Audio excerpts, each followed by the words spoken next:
barely joining in, please check out suicide. So people visiting Las Vegas double the risk of suicide. If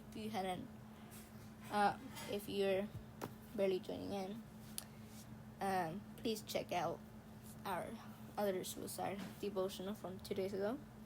California has almost 1 million problem gamblers, costing taxpayers about $1 billion annually due to the costs of criminal justice, unemployment, substance abuse, mental illness, and public assistance. What about the lottery? This can be a temptation, even for people who never set foot in a casino. But as with any form of gambling, the overwhelming majority loses money.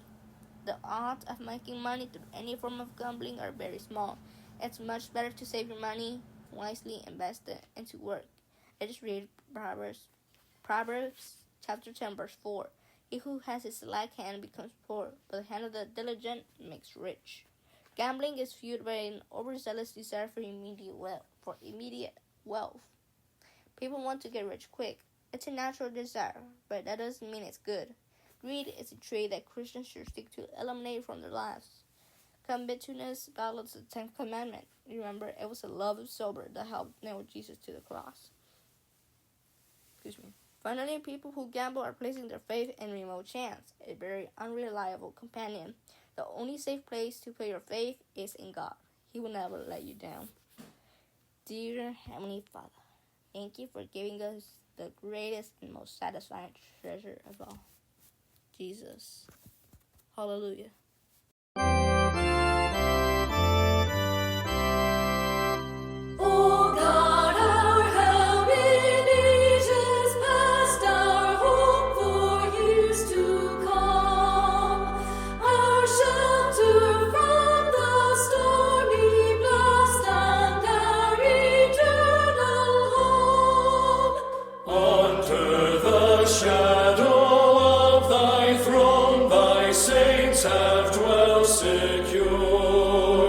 Sufficient is thine arm alone, and our defense is sure.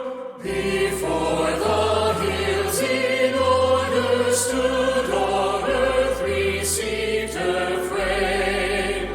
From everlasting thou art God, to endless years thou say.